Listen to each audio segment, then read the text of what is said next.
Salut, j'espère que vous allez bien. Aujourd'hui, nous allons nous appesantir sur la notion de déficit calorique. Qu'est-ce que le déficit calorique? Quelles sont les différentes méthodes qui s'y appliquent? Avant d'entrer dans le vif du sujet, je vous inviterai à vous abonner massivement et à activer la cloche de notification pour ne rater aucune autre astuce et partager autour de soi. Ok, nous allons entrer dans le vif du sujet. Le déficit calorique, comme je l'ai dit, voici quelques exemples illustratifs du déficit calorique qui nous permettra de mieux comprendre la chose. Lorsque tu consommes 2500 kilocalories et tu en dépenses 2000, alors tu prendras du poids. Je suppose que vous voyez déjà. Ok, poursuivons.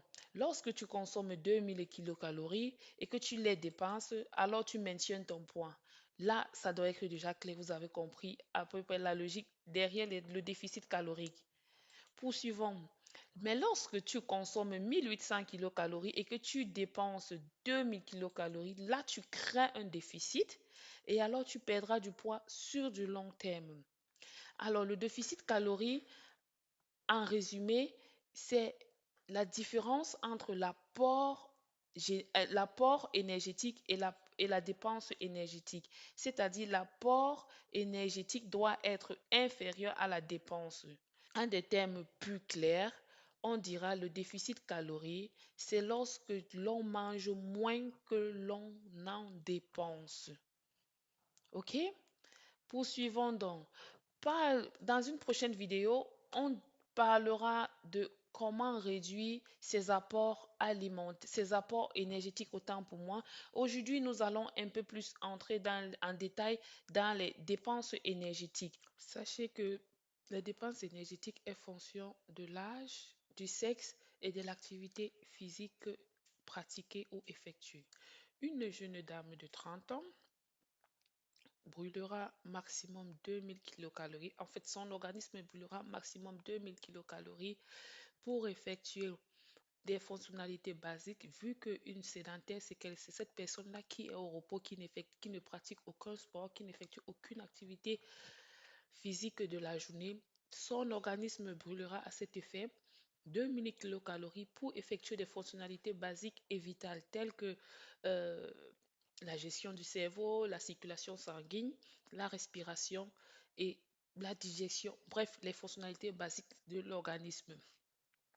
Dès lors que cette dame de 30 ans ou dès lors que l'on décide de pratiquer une activité, que ce soit modérée ou beaucoup plus intense, l'organisme brûlera beaucoup plus de calories ou effectuera beaucoup plus de dépenses énergétiques.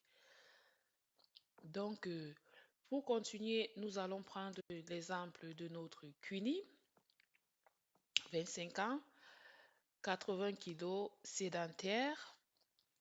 Elle aimerait perdre du poids, alors elle décide tout d'un premier temps comme première méthode de réduire ses apports énergétiques.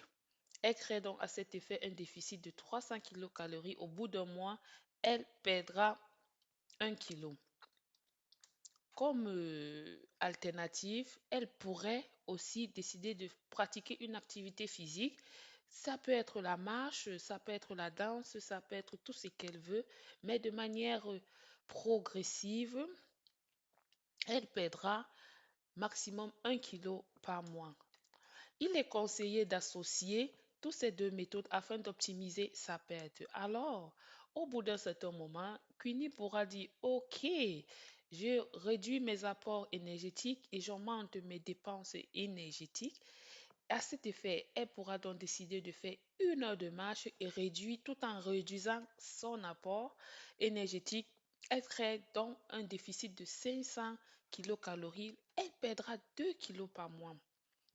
Au bout d'un certain temps, elle stagne, elle se rend compte qu'elle stagne, elle décide de faire 45 minutes de vélo à 30 à 45 minutes de vélo ou un workout où elle brûlera beaucoup plus de calories et elle crée à cet effet un maximum de 700 kilocalories et elle en perdra 3 kilos par mois. Waouh, waouh.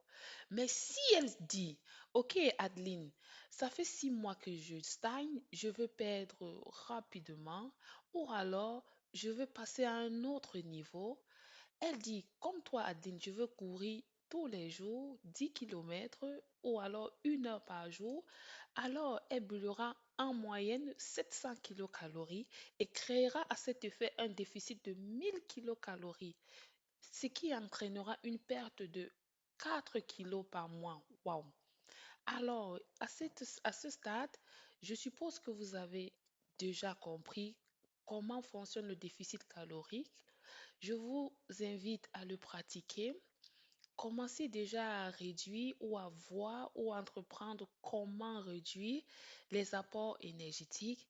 Et comme dépense énergétique, je vous inviterai à faire l'activité physique qui vous plaît parce que dès lors que une activité physique vous plaît, ce ne serait- on ne ressent plus la difficulté, ce n'est qu'un régal de plaisir.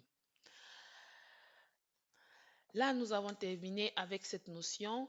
Je vous invite à vous abonner, à partager et activer la cloche de notification si ça n'a pas encore été fait. Et je vous donne rendez-vous à une prochaine vidéo. Prenez soin de vous. Ciao.